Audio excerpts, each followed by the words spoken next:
The human brain is a network of approximately 100 billion neurons. Different experiences create different neural connections which bring about different emotions. And depending on which neurons get stimulated, certain connections become stronger and more efficient, while others may become weaker. This is what's called neuroplasticity. Someone who trains to be a musician will create stronger neural connections that link the two hemispheres of the brain in order to be musically creative. Virtually any sort of talent or skill can be created through training.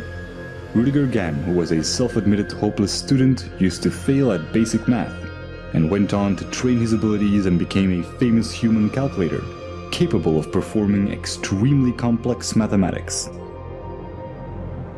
Rationality and emotional resilience work the same way. These are neural connections that can be strengthened. Whatever you are doing at any time, you are physically modifying your brain to become better at it. Since this is such a foundational mechanism of the brain, being self-aware can greatly enrich our life experience.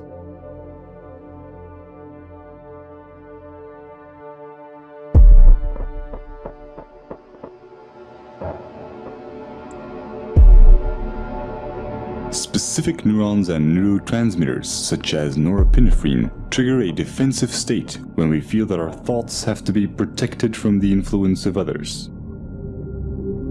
If we are then confronted with differences in opinion, the chemicals that are released in the brain are the same ones that try to ensure our survival in dangerous situations. In this defensive state, the more primitive part of the brain interferes with rational thinking, and the limbic system can knock out most of our working memory, physically causing narrow-mindedness. We see this in the politics of fear, in the strategy of poker players, or simply when someone is stubborn in a discussion. No matter how valuable an idea is, the brain has trouble processing it when it is in such a state. On a neural level, it reacts as if we're being threatened, even if this threat comes from harmless opinions or facts that we may otherwise find helpful and could rationally agree with.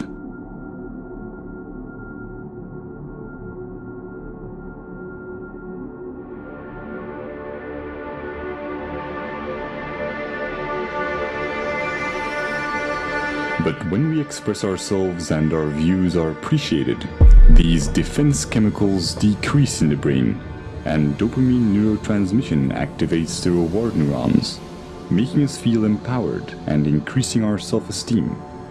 Our beliefs have a profound impact on our body chemistry. This is why placebos can be so effective. Self-esteem or self-belief is closely linked to the neurotransmitter serotonin. When the lack of it takes on severe proportions, it often leads to depression, self-destructive behavior, or even suicide. Social validation increases the levels of dopamine and serotonin in the brain, and allows us to let go of emotional fixations and become self-aware more easily.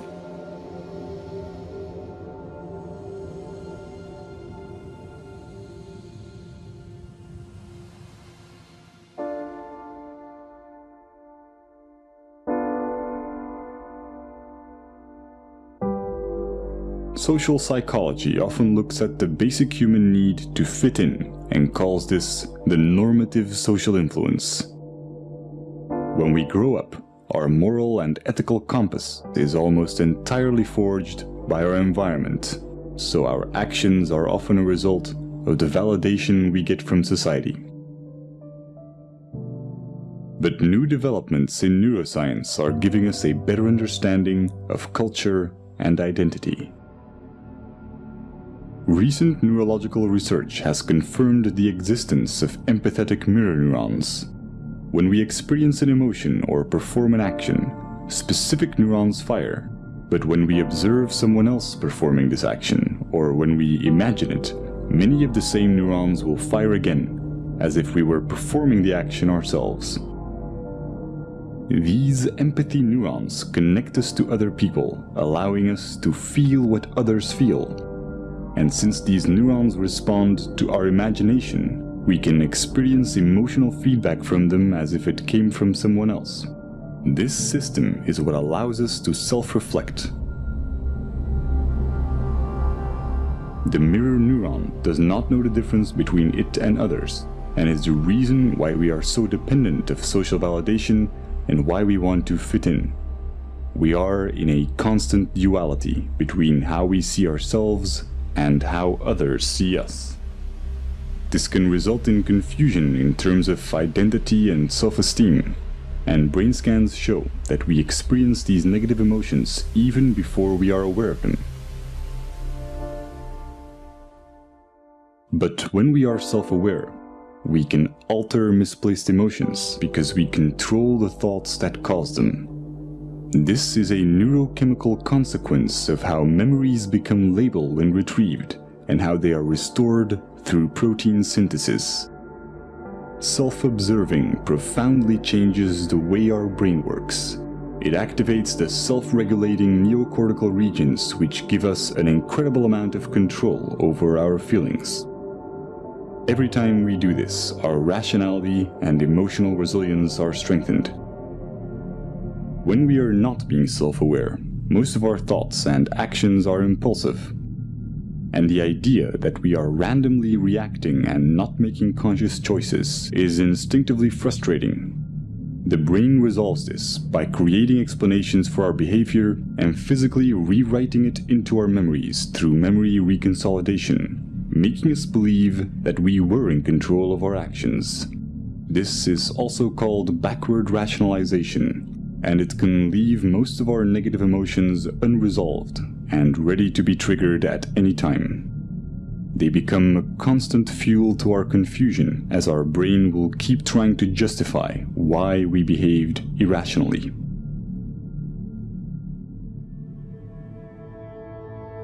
All this complex and almost schizophrenic subconscious behavior is the result of a vastly parallel distributed system in our brain. There is no specific center of consciousness. The appearance of a unity is in fact each of these separate circuits being enabled and being expressed at one particular moment in time. Our experiences are constantly changing our neural connections, physically altering the parallel system that is our consciousness. Direct modifications to this can have surreal consequences that bring into question what and where consciousness really is.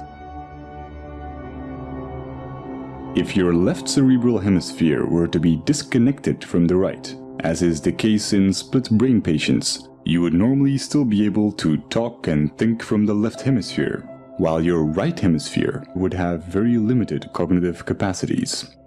Your left brain will not miss the right part, even though this profoundly changes your perception. One consequence of this is that you can no longer describe the right half of someone's face, but you will never mention it.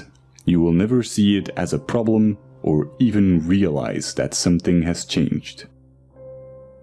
Since this affects more than just your perception of the real world and also applies to your mental images, it is not just a sensory problem, but a fundamental change in your consciousness.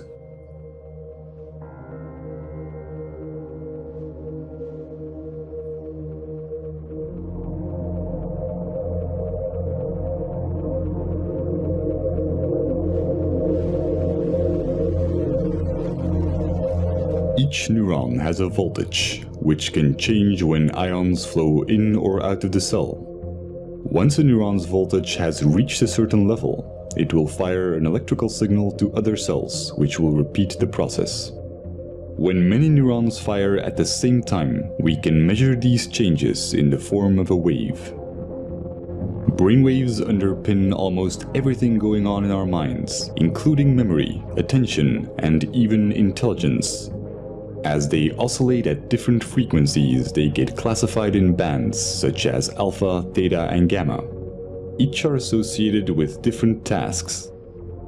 Brainwaves allow brain cells to tune into the frequency corresponding to their particular task while ignoring irrelevant signals, similar to how a radio homes in on different waves to pick up radio stations. The transfer of information between neurons becomes optimal when their activity is synchronized. This is the same reason why we experience cognitive dissonance, the frustration caused by simultaneously holding two contradictory ideas. Will is merely the drive to reduce dissonance between each of our active neural circuits. Evolution can be seen as the same process where nature tries to adapt or resonate with its environment. By doing so, it evolved to a point where it became self-aware and began to ponder its own existence. When a person faces the paradox of wanting purpose while thinking that human existence is meaningless, cognitive dissonance occurs. Throughout history, this has led many to reach for spiritual and religious guidance, challenging science as it failed to give answers to existential questions, such as why or what am I?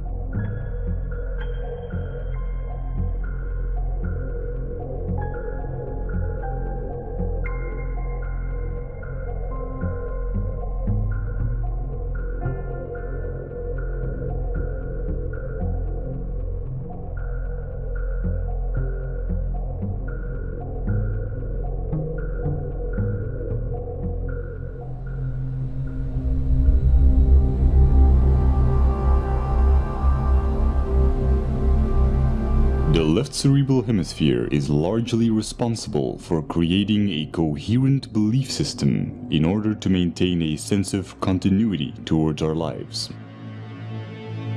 New experiences get folded into the pre-existing belief system. When they don't fit, they are simply denied. Counterbalancing this is the right cerebral hemisphere, which has the opposite tendency.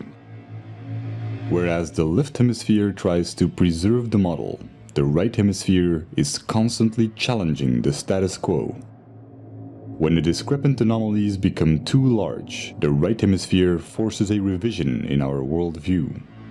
However, when our beliefs are too strong, the right hemisphere may not succeed in overriding our denial.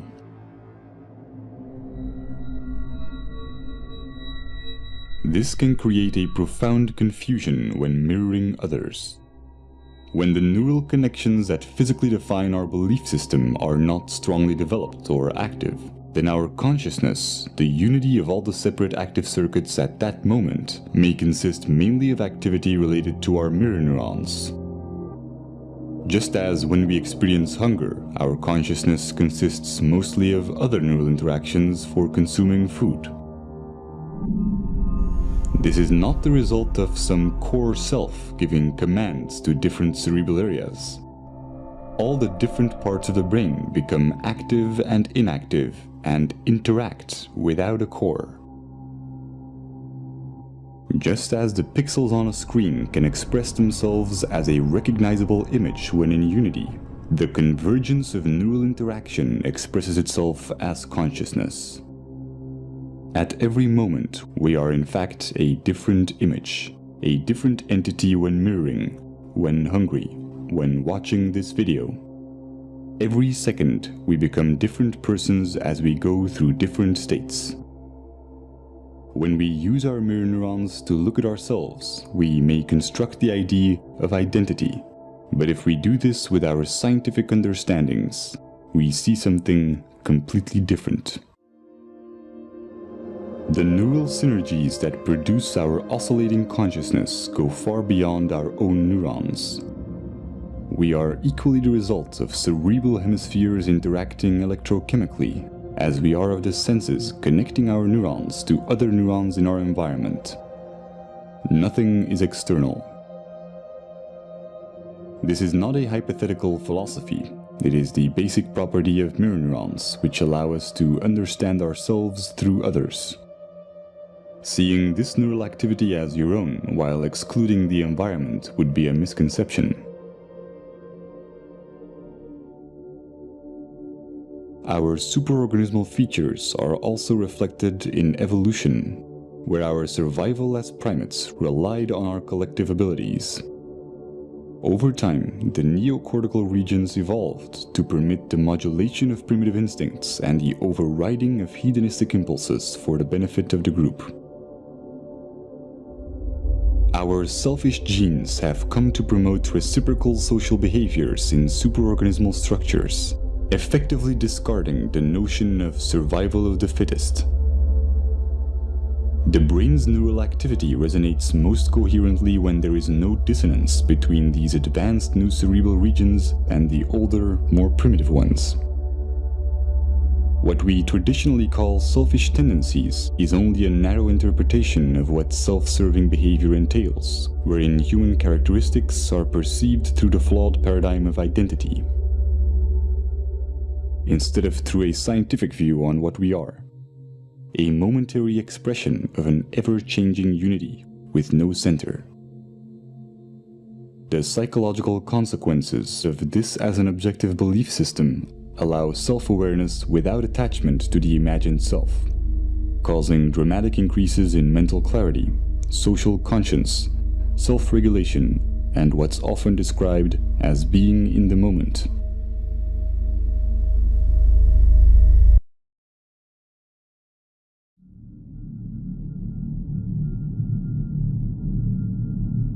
The common cultural belief has mostly been that we need a narrative, a diachronic view on our life to establish moral values. But with our current understandings of the empathic and social nature of the brain, we now know that a purely scientific view with no attachment to our identity or story yields a far more accurate, meaningful, and ethical paradigm than our anecdotal values. This is logical since our traditional tendency to define ourselves as imaginary individualistic constants neurally wires and designs the brain towards dysfunctional cognitive processes, such as compulsive labeling and the psychological need to impose expectations.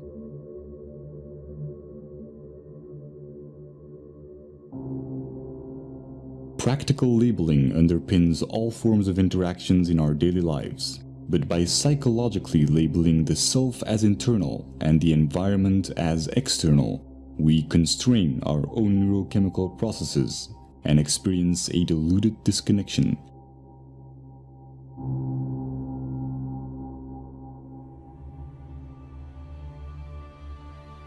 Growth and its evolutionary side effects, such as happiness and fulfillment, are stimulated when we are not being labeled in our interactions.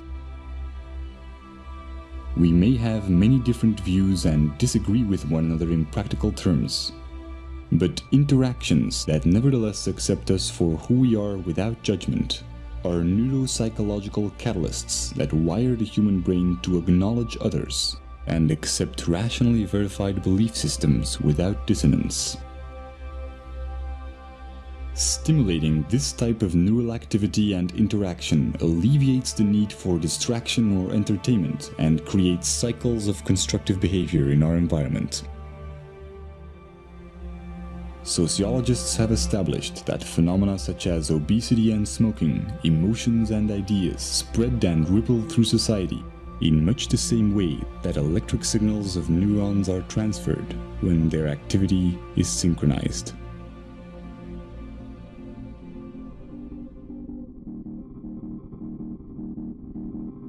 We are a global network of neurochemical reactions, and the self-amplifying cycle of acceptance and acknowledgement, sustained by the daily choices in our interactions, is the chain reaction that will ultimately define our collective ability to overcome imagined differences and look at life in the grand scheme of things.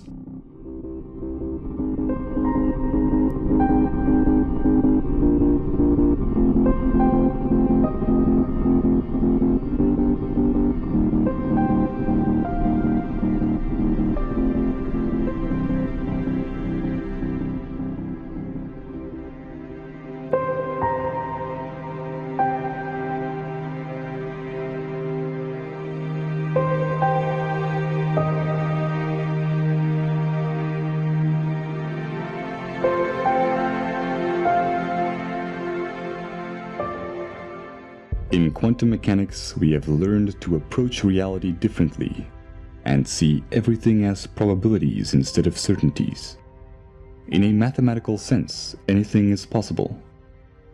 As well as in science as in our daily lives, the extent to which we can calculate or figure out probabilities is determined by our intellectual capability to recognize patterns.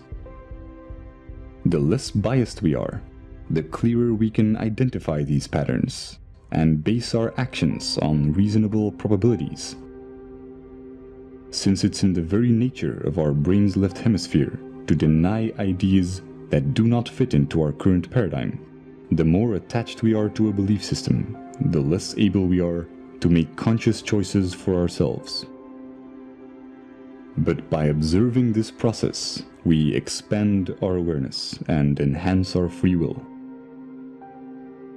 It is said that wisdom comes with age, but with openness and skepticism, the key principles of the scientific method.